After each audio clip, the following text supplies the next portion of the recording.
Everyone, welcome you all in history classes. मैं हूं शिवानी शर्मा आज के एक नए टॉपिक के साथ। और ये हमारा टॉपिक है मगध का आरंभ, कि कैसे एक महाजनपद मगध महाजनपद से एक साम्राज्य की तरफ कन्वर्ट हुआ। हर एक चीज़ को और हर एक चीज़ को प्रोसेस होने की एक हमेशा एक स्टोरी होती है। आपको मैं एक स्टोरी का आइडिया प्रोवाइड करूंगी, मगध महाजनपद टू साम्राज्य, और उसके बेस पे मैंने आपको नोट्स भी प्रोवाइड किए हैं। होप ये नोट्स जो है आपकी काफ़ी हेल्प करें और काफ़ी आपको इनसे जो है वो समझ आए। तो सबसे पहले हम मगध के अराइज की बात करते हैं। सिचुएशन आप देख लें, मगध जो था बिहार के पटना और गया के एरिया में सिचुएटेड था। अब हम बात करते हैं मगध के अराइज की, कि मगध का अराइज हुआ कैसे। तो अकॉर्डिंग टू पुराण पुराण जो कहते हैं कि पहले जो था मगध एरिया पे बृहदत्त वंश था। बृहदत्त के बाद प्रद्योत वंश था। प्रद्योत के बाद शिशुनाग वंश और शिशुनाग के बाद नंद वंश। बट बौद्ध ग्रंथों के अकॉर्डिंग बृहदत्त वंश का कोई भी उल्लेख नहीं है। प्रद्योत जो थे वो अवंती से थे। बिंबिसार जो कि हर्यक वंश के थे वो, और उसके बाद आते हैं शिशुनाग और लास्ट में आते हैं नंद वंश। तो सीक्वेंस क्या हुआ, हर्यक वंश, आफ्टर दैट शिशुनाग वंश और उसके बाद नंदवंश अकॉर्डिंग टू बौद्ध ग्रंथ। तो बौद्ध ग्रंथ सबसे पहले बात करते हैं बिंबिसार की। बिंबिसार के बारे में स्टोरी क्या है और बिंबिसार के काम क्या क्या है। बिंबिसार का टेन्योर था 544 टू 492 ईसा पूर्व। ठीक है, ये नोट्स कुछ दिए हैं, आप देख सकते हो। अकॉर्डिंग टू किस राइटर, कौन से नोट्स हैं, मोस्टली यही स्टेटमेंट होती है। तो बिंबिसार के अकॉर्डिंग अलग अलग बौद्ध ग्रंथों में क्या क्या स्टोरीज दी गई हैं वो सब अलग है। कुछ कहते हैं कि वो लिच्छवी जो कि वैशाली गणराज्य के अंदर ही आते थे, वो वहाँ के सेनापति बनाए गए थे अपने पिता के द्वारा। और कुछ बौद्ध ग्रंथों के अकॉर्डिंग, आप यहाँ नाम पढ़ सकते हैं, नोट डाउन कर सकते हैं इन्हें। और कुछ बौद्ध ग्रंथों के अकॉर्डिंग बिंबिसार जो थे उन्हें मगध का राजा बनाया था उनके पिता ने। ठीक है, पिता का नाम और उनका नाम जो है वो भी उपनाम दिए गए हैं। बिंबिसार ने अपने एरिया को बढ़ाने के लिए उस टाइम में कौन सी पॉलिसीज चुनी होंगी, लड़ाई की, युद्ध की। युद्ध से इतना बड़ा एरिया ऑक्युपाई करना काफी इजी नहीं होता, तो उन्होंने पॉलिसी चुनी शादी करने की। अगर आप किसी एरिया में शादी कर लो तो वो एरिया आपका फ्रेंडली रिलेशन में भी आ जाएगा, आपकी दुश्मनी भी खत्म हो जाएंगे और आपको फैमिली बेनिफिट्स भी प्रोवाइड करेगा। तो यही पॉलिसीज जो थी वो बिंबिसार ने बनाई। बिंबिसार ने क्या किया, वैसे अकॉर्डिंग टू महावगग जो कि बौद्ध ग्रंथ है, बिंबिसार की 500 रानियां थी। बट मेन तीन की हम बात करेंगे। पहली शादी की उन्होंने लिच्छवी एरिया में, तो नॉर्थ बॉर्डर अपना वो उन्होंने सिक्योर कर दिया। ठीक है, दूसरी शादी की उन्होंने कौशल में, और कौशल से उन्हें गिफ्ट में क्या मिला, काशी का एरिया। काशी का एरिया जहाँ से अभी काफ़ी इनकम होती थी, 1 लाख अराउंड उस टाइम में वहाँ से इनकम आती थी। तीसरी शादी की मद्र, पंजाब का एरिया में, जो कि उस टाइम के कुरु के नज़दीक था। तो 3 मेन शादियां की और तीनों से ही तीनों साइड के बॉर्डर उनके सिक्योर हो गए और बेनिफिट्स भी हो गए। बात करेंगे हम मित्रता की, तो बिंबिसार के मैत्रिक संबंध भी थे काफी दूर एरिया से। सिंध और गांधार का एरिया, सिंध को रोरू कहते थे और वहां का शासक था रुद्रायन, और गांधार के पुक्कुसाती, वो दोनों गांधार और सिंध दोनों के रूलर जो है उनके फ्रेंड थे। बिंबिसार ने एक महान काम किया था कि उन्होंने अंग को विजय किया था। और बिंबिसार के समय वहां की राजधानी क्या थी, राजगृह। कई बार क्वेश्चन आता है कि कौन से रूलर के समय में कौन सी राजधानी थी मगध की। ठीक है, बाकी आते हैं पदाधिकारियों के नाम। पदाधिकारियों की हम बात करें तो सबथक सबथक महामात मतलब मेन अधिकारी। व्यवहारिक महामात्र मतलब जो न्याय के काम करें, न्यायाधीश। और सेना नायक जो सेना का प्रधान अधिकारी होता था। तो ये पोजीशन थी। राजगृह की उन्होंने स्थापना की थी। बिंबिसार ने किसकी स्थापना की थी, राजगृह नामक नया नगर उन्होंने बनाया था। और बिंबिसार जो थे महात्मा बुद्ध के मित्र भी थे और संरक्षक भी थे।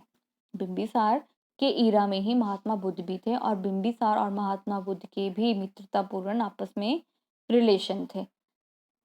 बिंबिसार ने टोटल 52 ईयर तक रूल किया, बट उनका अंत जो था वो काफी दुखद हुआ।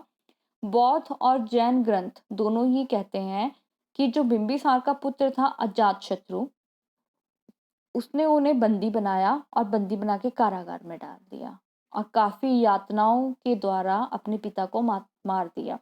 तो इसीलिए हर्यक वंश को पितृहंता वंश भी कहते हैं कि पुत्र ने जो है वो पिता के प्राण हर लिए, तो वो हो गया पितृहंता वंश। अजात शत्रु जो थे वो भी काफी महत्वाकांक्षी थे, बट वो काफी क्रूअल भी थे। तो अजात शत्रु का एक और नाम है कुणिक और उनका टाइम पीरियड है 492 टू 460 ईसा पूर्व।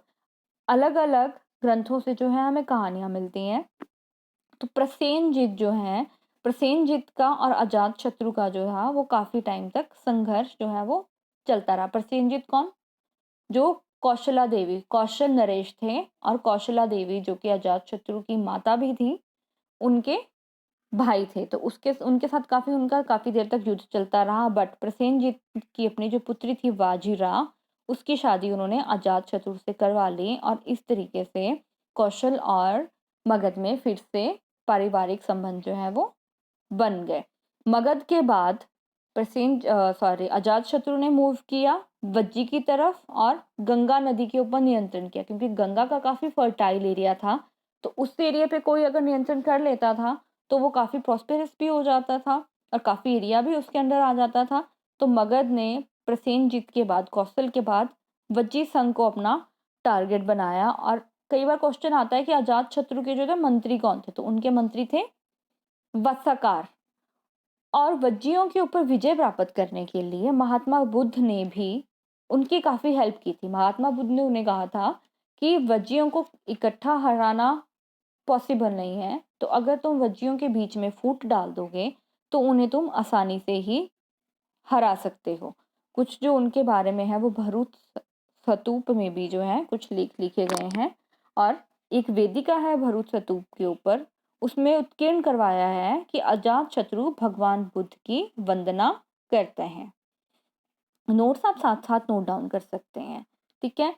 शासन काल के एट्थ ईयर था जब उनके शासन काल का, तो बुद्ध को महापरिनिर्वाण प्राप्त हुआ था और बुद्ध के अवशेष अजात शत्रु ने राजगृह के स्तूप में रख दिए। और स्तूप की समतपर्णी गुफा, वहां पर जो है प्रथम बौद्ध सम्मेलन हुआ था और उस बौद्ध सम्मेलन में 2 पिटक बने थे, सुत्त पिटक तथा विनय पिटक। तो सुत्त पिटक और विनय पिटक प्रथम बौद्ध सम्मेलन वो हुआ था कहाँ पर? राजगृह में समतपर्णी गुफा में। और टेन्योर किसका था? अजात शत्रु का। तो ये बातें भी आप याद रखना। सिहली अनुसूचियां कहती हैं कि 32 वर्ष शासन करने के बाद अजात शत्रु को उन्हीं के ही पुत्र उदयन द्वारा मार दिया गया। तो अजात शत्रु के बाद अब कौन आए? उदयन। और उदयन को या उदय भद्र भी कहते हैं। उनका टाइम पीरियड है 462 444 ईसा पूर्व। उदयन जैन ग्रंथ के अकॉर्डिंग उनकी माता थी पद्मावती, ठीक है। ये उदयन के बारे में कुछ नोट्स हैं। उदयन की भी हत्या हुई थी और उसके बाद जो अंतिम रूलर को जो था शिशुनाग वंश के, ये उदयन के बारे में, अंतिम रूलर को जो था वो शिशुनाग वंश के शिशुनाग ने ही मार दिया था। और शिशुनाग जो थे एक सेनापति थे। तो हर्यंक वंश का खात्मा किसने किया? हर्यंक वंश का खात्मा किया था शिशुनाग वंश ने, ठीक है। अब आगे हम पढ़ते हैं शिशुनाग वंश के बाद। शिशुनाग स्वयं भी नागवंश से थे और शिशुनाग के बाद उनके पुत्र हुए कालाशोक, और कालाशोक को कहते हैं काकवर्ण भी। तो पुराणों के अकॉर्डिंग उनका नाम है काकवर्ण। और उनकी राजधानी पुनः उन्होंने कौन सी बनाई? पाटलिपुत्र। और काकवर्ण के टाइम में दूसरी बौद्ध संगति हुई थी और उस समय बौद्ध धर्म जो था 2 संप्रदाय में बंट गया। इनके नाम दिए गए हैं। एक संप्रदाय जो है परंपरागत नियम फॉलो करता था, ठीक है। स्थविर जो था परंपरागत नियमों को फॉलो करता था। और दूसरा महासंधिक में जो नए नियम जोड़े गए और वो उन नियमों को भी फॉलो करता था। नेक्स्ट हम बात करेंगे अगर, तो बाण भट्ट ने हर्ष चरित्र जो उसमें लिखी है, तो इसमें ये कहा है कि गला काटकर हत्या कर दी गई थी काकवर्ण की। तो उसके बाद राजहंता जो नंद वंश का राजा था, उन्होंने उसकी हत्या की थी और उसे पद्मानंद भी कहते हैं। अब उसके बाद शिशुनाग वंश के 2 रूलर के बाद बात आती है नंद वंश की। तो नंद वंश का टाइम पीरियड था 344 टू 324 या 23।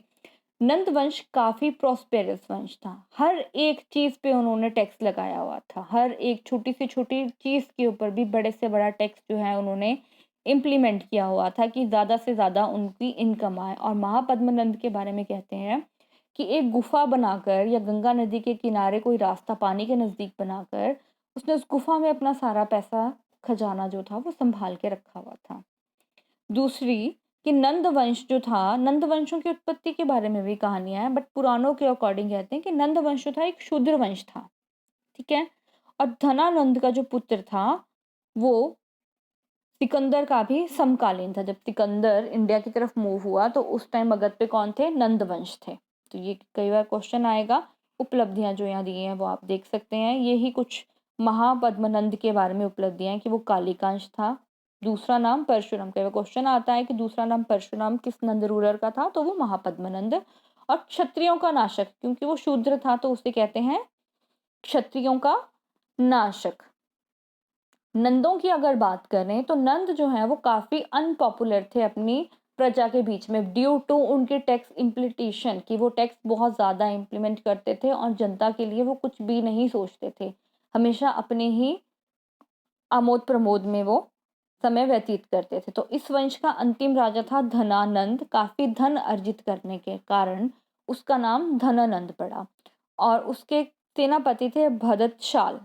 क्वेश्चन आए कि सेनापति कौन थे तो आप लिख सकते हैं भदतशाल सेनापति थे। और नंद काल में कई विद्वान हुए हैं। कौन से? पाणिनि, जिन्होंने अष्टाध्यायी लिखी और जिन्होंने व्याकरण भी लिखी है। वर्ष, उपवर्ष, वररुचि और कात्यायन। ठीक है। और नंद जो थे वो जैन मत के पोषक थे, मतलब वो जैन धर्म के फॉलोअर थे। इसी के साथ हर्यक वंश, शिशुनाग वंश और नंद वंश ये हमारा कंप्लीट होता है। ये नोट्स दिए गए हैं, क्वेश्चन इन्हीं बेस पे ही आते हैं। अगर आप पिछले क्वेश्चन पेपर भी उठाएं तो ये मैंने आपको उसी हिसाब से प्रिपेयर करके दिया है, आप इन्हें नोट डाउन कर सकते हैं। और नेक्स्ट वीडियो में हम मगध साम्राज्य स्पेशली मौर्य के बारे में पढ़ेंगे। Thank you.